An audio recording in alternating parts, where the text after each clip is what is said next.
Warta Java TV.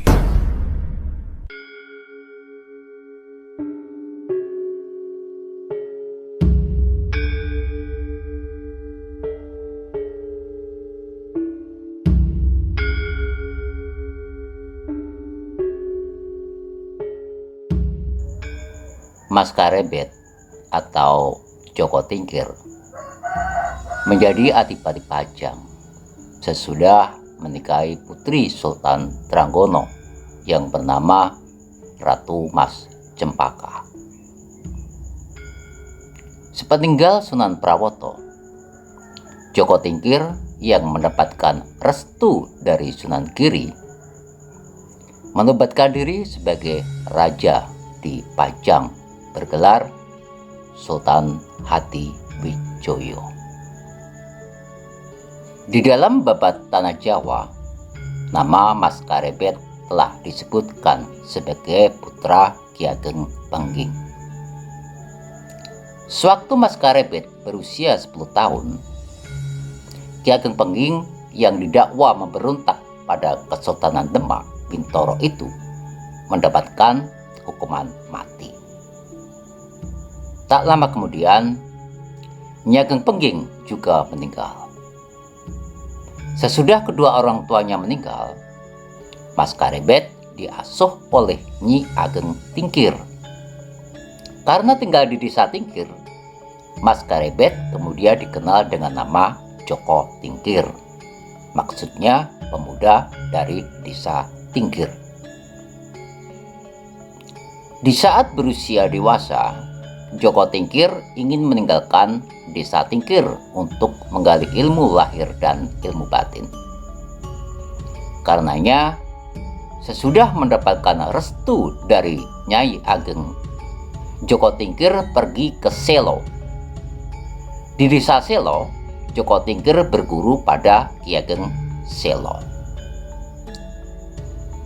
Pada suatu hari, Joko Tingkir meninggalkan Selo, mendaki puncak Gunung Telomoyo yang berada di sebelah barat Laut Ngandong.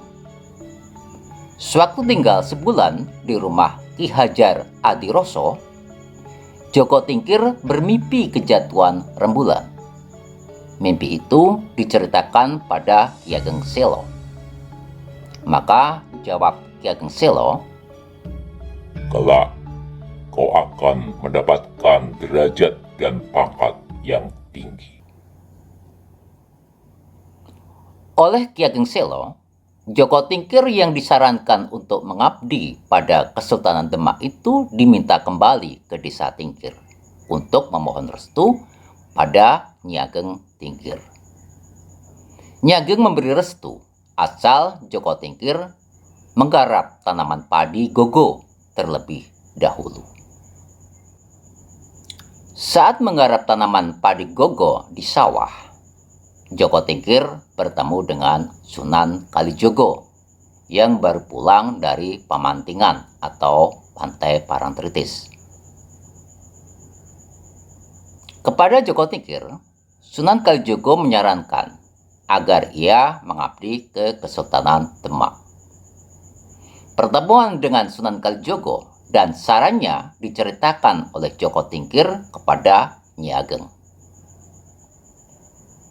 Mendengar penuturan putranya, Nyi Ageng memberi restu pada Joko Tingkir untuk mengabdi ke Demak dan menyarankan agar meminta bantuan pada Kiai Ganjur atau adik kandung Nyi Ageng Tingkir guna menghadapkannya pada Sultan Trenggono.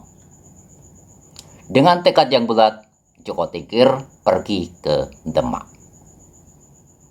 Singkat cerita, Joko Tingkir yang disertai Kiai Ganjur telah menghadap Sultan Trenggono untuk menyampaikan hasrat pengabdiannya pada Kesultanan Demak.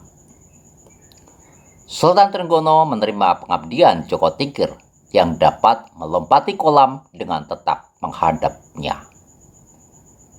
Oleh Sultan Trenggono, Joko Tingkir kemudian diangkat sebagai Lurah Tamtomo.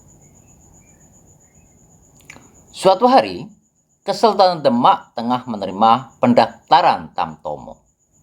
Di antara calon Tamtomo itu muncullah seorang lelaki Jumawa dari Kedu yang tinggal di desa Pingit. Seorang calon Tamtomo yang selalu menyombongkan tidak mempan dengan segala jenis senjata itu bernama Dadungawu. Karena kesombongannya Dadungawu itu, Joko Tingkir ingin menjajal kesaktiannya. Sekali tusukan keris dari Joko Tingkir, Dadungawu tewas dengan dada menyemburkan darah segar. Peristiwa tewasnya Dadungawu oleh Joko Tingkir membuat murkanya Sultan Trenggono. Karenanya, Sultan Trenggono mengusir Joko Tingkir dari Kesultanan Demak. Dengan langkah gontai dan wajah muram, Joko Tingkir meninggalkan Demak, berjalan dan melewati Gunung Kendeng, berjalan ke arah selatan hingga sampai Jati Tengah. Di Jati Tengah, Joko Tingkir bertemu dengan Ki Ageng Butuh. Oleh Ki Ageng Butuh, Joko Tingkir dibawa pulang ke Gunung Beluk. Selama beberapa hari, Joko Tingkir tinggal di rumah Ki Ageng Butuh. Oleh Ki Ageng Butuh dan Ki Ageng Ngerang, Joko Tingkir disarankan untuk berziarah di makam ayahnya, yakni Ki Ageng Pengging. Dari makam ayahnya, Joko Tingkir mendapatkan petunjuk agar berjalan ke arah Getasaji. Di desa itulah Joko Tingkir akan mendapatkan petunjuk dari Ki Buyut Banyu Biru. Perjalanan Joko Tingkir telah sampai di Getasaji. Oleh Ki Buyut Banyu Biru, Joko Tingkir kemudian dipersaudarakan dengan Mas Monca. Pada waktu yang tepat, Joko Tingkir yang diramalkan bakal menjadi Raja Pajang oleh Ki Buyut Banyu Biru itu diminta untuk kembali mengabdi ke Demak. Dalam kepergiannya ke Demak, Joko Tingkir disertai Mas Monca dan kedua putra Ki Buyut Majasta. Kedua putra Ki Buyut Majasta itu bernama Joko Wila dan Burakil. Pertarungan antara Joko Tingkir dan ketiga kawannya melawan pasukan buaya itu tidak dapat dihindari. Berkat kesaktiannya, Joko Tingkir beserta ketiga kawannya itu dapat menaklukkan pasukan buaya. Patih Jalu Mampang dan 70 buaya tewas di tangan Mas Monca.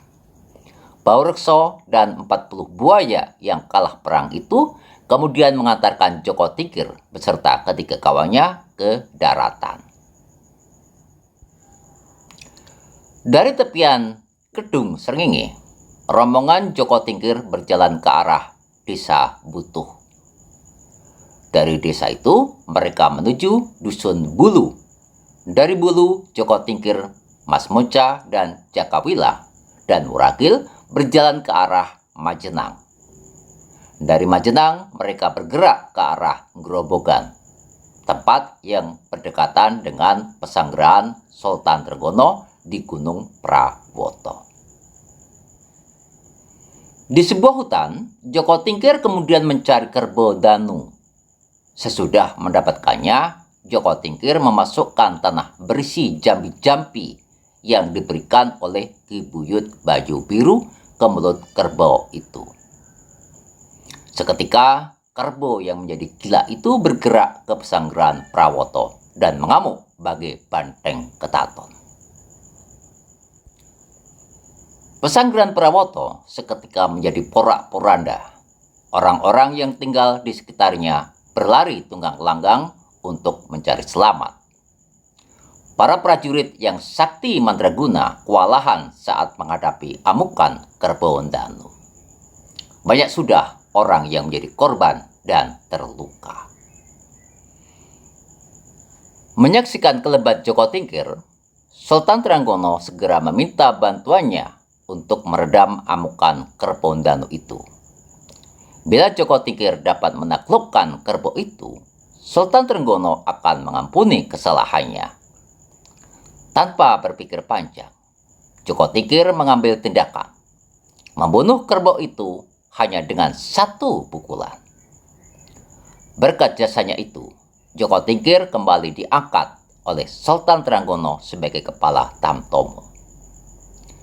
Sesudah dinikahkan oleh Sultan Trenggono dengan Ratu Mas Cempoko atau Ratu Mas Cempaka, Joko Tingkir kemudian diangkat sebagai Adipati di Pajang, bergelar Adipati Hadi Wijaya.